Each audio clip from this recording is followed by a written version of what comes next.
पुढील काळात नथुराम गोडसे होणं गरजेचं आहे. लॉरेन्स बिश्नोई सारखे कुख्यात गुंड हिंदुत्ववादी विचारांचे गावागावात झाले पाहिजे.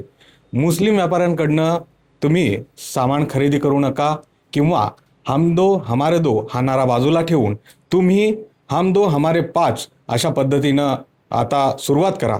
अशा अनंत वादग्रस्त विधान करत जे आता वादाच्या भोवऱ्यात सापडलेले आहेत किंवा वादग्रस्त राहिलेले आहेत ते संग्राम भंडारे आपल्या सोबत आहेत. मी कीर्तनकार म्हणू की नाही तुम्हाला हा प्रश्न पडला, कारण की इतके प्रक्षोभक हे सगळे विधानं आहेत. बापू, हा देश संविधानावर चालतो. हा देश संविधानावर चालतो. मी हिंदू आहे आणि संविधानानं प्रत्येकाला प्रत्येकाच्या धर्माचा प्रचार प्रसार रक्षण करण्याचं स्वातंत्र्य दिलंय. त्यामुळं मी माझ्या हिंदू धर्माच्या रक्षणासाठी वाढीसाठी काम करतोय. मी संविधानाचा आदर करूनच ते काम करतोय. पण मग छत्रपती शिवाजी महाराजांबद्दल जेव्हा वक्तव्य आले होते त्यावेळेस हा उमाळा कुठं गेला होता कुणाचं? तुमचं? तुम्ही का त्याच्यावर उत्तर का नाही दिलं की इतके एवढे सगळे वक्तव्य आलेत ना? नाव सांगा. आता गोविंदगिरी महाराजांच्या संदर्भामध्ये आलं होतं, आता बागेश्वर धाम बोलले होते, त्याच्या आधी असे अनेक वक्तव्य आले. कोरटकर असतील, तो छिंदम असेल, आणखी भरपूर.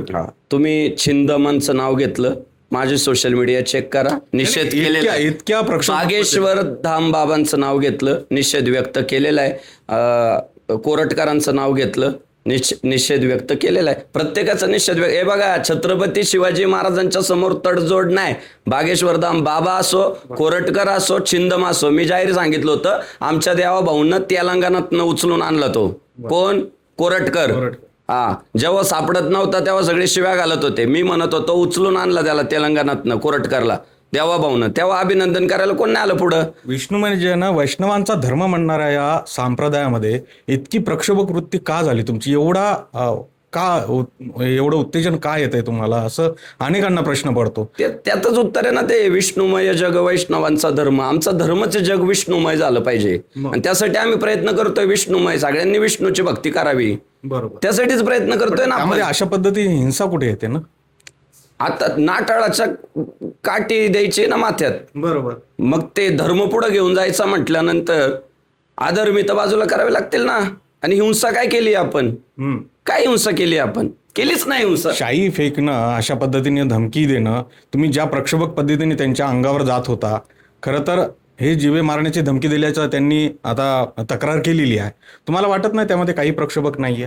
हे बघा, त्या विकास लावांडेनं जेव्हा घुसखोर म्हटला या साधू संतांना, आमच्या गुरुवार्यांना, तेव्हा तोच काय सांगतोय की मला दिवसाला खूप फोन येतात धमक्यांचे. अरे त्या धमक्या नाहीये, तो आक्रोश आहे.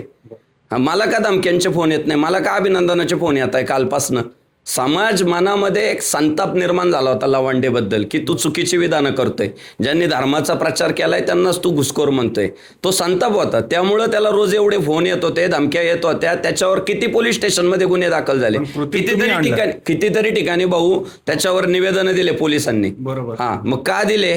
त्याने सुरुवात केली ती. बरोबर. मला का अभिनंदनाचे फोन येत आहे? पण तुम्ही आत्ता शाई टाकली, पुढे काय? याच्या पुढे जर वक्तव्य आले, कारण की ते सातत्याने म्हणतात की ही सगळी घुसखोरच आहेत, आता पुढे काय? हे बघा, त्याने चिखलफेक केली गुरुवार्यांवर, आम्ही त्याला काळं फासलं. त्याने मर्यादा सांभाळाव्या, नाही सांभाळल्या, आम्हाला पुढचं पाऊल टाकावं लागेल. दादा, धर्मापेक्षा मोठं काहीच नाही या जगात. पण मग काय, नाठाळ्याच्या माथी हाणू काठी हातात घेणार, वेळ पडली तर तलवारही? नाही, आता लवंडेच्यावर अवलंबून आहे ना ते. लवंडे काय भूमिका घेतोय? वारकरी संप्रदायातल्या साधू संत, मी पहिल्या दिवशीपासून सांगतोय, माझ्यावर काय त्याला तुटून पडायचंय तुटून पडू द्या. पण आमचे जे आदर्श आहेत, आमच्या धर्माचं जे वैभव आहे आणि जे जगमान्य आहे, अशा लोकांवर जर तो चिखलफेक करत असेल, त्यांच्या प्रतिमा मलिन करण्याचा प्रयत्न करत असेल, तर त्याला प्रसंगांना सामोरे जावं लागेल. आणि संग्राम भंडारीचा नाही फक्त, अहो संपूर्ण महाराष्ट्रात आक्रोश येतो. गावागावातनं आक्रोश आहे की लवंडे आम्हाला सापडावा, इतकी तीव्र भावना आहे समाजामध्ये. पण त्या दिवशी नेमकं जे घडलं, संग्राम बापू भंडारे एकटे बस नव्हते, एवढे सगळे घेऊन जायच्या मध्ये काय पुरुषार्थ बापू? आपण एवढे सगळे सोबत गेले, त्यांना एकट्याला हे करत असताना एकटा होता तो, अनेकांना हा प्रश्न पडलाय. मग त्याने म्हणायचं होतं ना की ही राष्ट्रवादी पक्षाच्या वतीनं भूमिका नाहीये, मी राष्ट्रवादी पक्षाचा प्रवक्ता म्हणून बोलत नाही, मी व्यक्तिगत माझं मत आहे हे, असं त्याने म्हणायला पाहिजे होतं. मी एकटा शिरलो असतो, तो समूहातनं आला ना आमच्या अंगावर, बर, मग आम्ही समूहातनं जाणार ना त्याच्या अंगावर. पण मग हे शरद पवारांचं कुठेतरी उल्लेखातलं वक्तव्य आहे घुसखोरांनी. हे बघा, पवार साहेबांनी व्यक्तिगत कोणाचाच नामोल्लेख केला नाही, हे आपल्याला मान्य करावं लागेल. पवार साहेबांनी एक विचार मांडला की 60% लोक प्रतिगामी विचार पसरवत आहे, पण पवार साहेबांनी व्यक्तिशः कुणाचाही उल्लेख केला नाही. आणि पवार साहेबांनी उल्लेख जरी केला असता ना, त्यांनी खूप अभ्यास करून केला असता. याने कुठलाही अभ्यास न करता पवार साहेब बोलले, दुसऱ्या दिवशी यादी काढली आणि वाचून टाकली. महाराष्ट्रामध्ये संताप निर्माण झाला की निष्ठावंतांनाच तू घुसखोर म्हणतोय.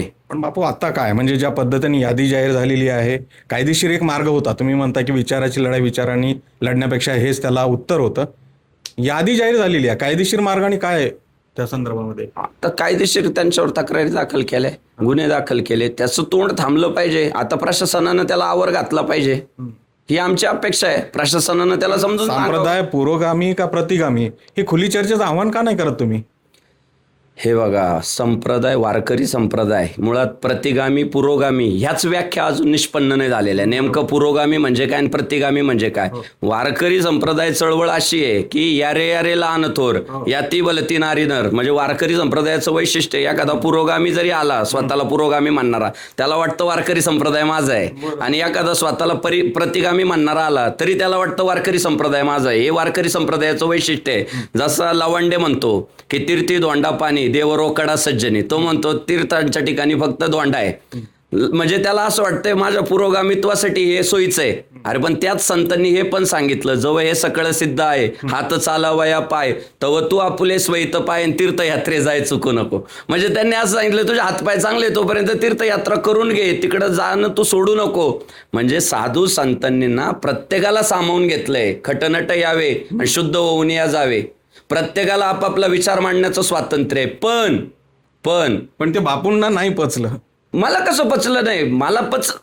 मला त्याने सत्य मांडलं असतं, त्याने विचार मांडला असता तर चाललं असतं. त्याने द्वेष मांडलाय, त्याने मत्सर मांडलाय. तुम्हाला मी आता थोड्या वेळाने एक व्हिडिओ देतो.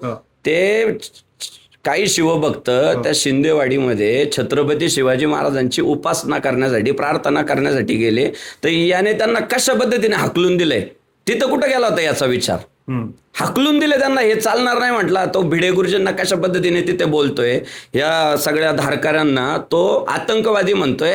तिथं कुठे गेला होता विचार? एक नाव जे आहे ते खूप महत्वाचं आहे, बंडातात्या कराडकर. त्यांचं जे आंदोलन होतं डाऊचं, अतिशय लोकशाही मार्गाने त्यांनी त्यावेळेस ते संप्रदायामध्ये सगळ्यांनी बघितलेलं आहे. ती ही एक पद्धत होती ना आपल्याकडे. सगळे तुमचे जे विचाराचे समर्थन करणारे आहेत, त्यांनी सगळ्यांनी एकत्र येऊन हे उत्तर देऊ शकले नसते. हे बघा, आपण मुळात विचारच सोडलेला नाहीये, आपण त्याच्यावर शाई ओतली. हा विचार करूनच ओतले ना. जे म्हणताय ना विचार सोडला, विचार कुठं सोडला? विचार सोडला असता तर वेगळा पॅटर्न दिसला असता. विचार धरू नये आपण. त्याने चिकलफेक केली म्हणून आम्ही खरंच तुमच्याकडे पिस्टल होती, त्यांनी ज्या पद्धतीनं त्यांनी आरोप केलेले. मी पहिल्या दिवशीपासून सांगतो, लवांडे नावाच्या व्यक्तीसाठी पिस्टल सोडा, ते आपण दिवाळीला वाजवतो ना, ते टिकली टाकून, ते लहान लहान मुलं, त्याची सुद्धा गरज नाही. लवांडे सोबत एवढी लोक आणायची काय गरज होती? कोणती लोक आहे माझ्यासोबत? व्हिडिओ मध्ये दिसत आहेत. अहो, ती 4 पोरं आहे माझ्यासोबत. एका माणसासाठी 5? नाही, शाई ओतण्याची होती ना. हा आमचा सार्वजनिक समूहाचा निषेध येतो. बरोबर, त्या समूहाचा निषेध आहे ना तो. पोलिसांकडनं काय म्हणणं आलं तुम्हाला? नोटीस दिल्या गेली, ते म्हणतायत की राजकीय दबावातून तुम्हाला अटक केली जात नाही. हे बघा, पोलीस प्रशासनानं अत्यंत आमच्याकडे पद्धतशीर चौकशी केली की खरोखर तुमच्याकडं पिस्तूल होते का.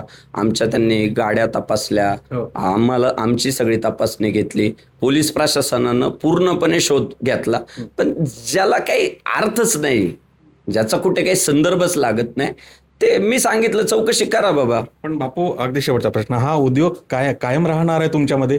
जर यापुढे असंही कोणी वागणार असेल, बोलणार असेल, तर त्याला त्याच पद्धतीने उत्तर दिलं. महाराष्ट्र समाज तुमच्याकडे बघतोय, या समाजात येऊ पाहणारे सगळे जे तरुण आहेत ते बघतायत, काय सांगाल त्यांना? हे बघा, देव, हिंदुस्थान आणि हिंदू धर्म याच्यापेक्षा मोठं काय नाही.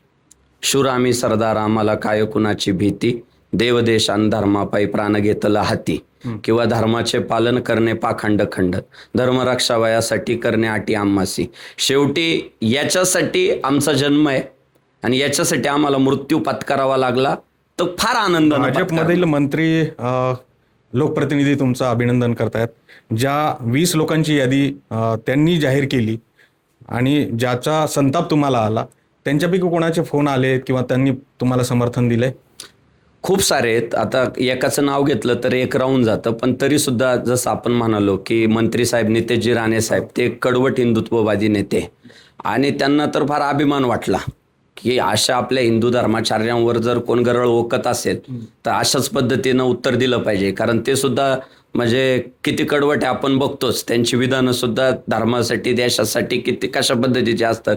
नितेशजी राणे साहेब आपले भोसरी विधानसभेचे आमदार, हिंदुत्ववादी आमदार महेशदादा लांडगे पाटील, आपले हिंदुत्ववादी आमदार गोपीचंद पडळकर साहेब, हिंदुत्ववादी आमदार संग्रामदादा जगताप, आपले हिंदुत्ववादी नेते सागरभाऊ बेग, ही सगळी मंडळी ताकदीनं सगळीच, अमोलदादा खताळ असतील संगमनेरचे, विठ्ठलराव लंगे असतील नेवाशाचे. हे बघा, मी आता आवर्जून माफी मागतो, मला खूप साऱ्या नेते मंडळींचे, आमदारांचे, नगरसेवकांचे, संघटना, आता जेवढ्या हिंदुत्ववादी संघटना आहे जेवढ्या, त्या सगळ्या हिंदुत्ववादी संघटनांचा आपल्याला पाठिंबा आहे.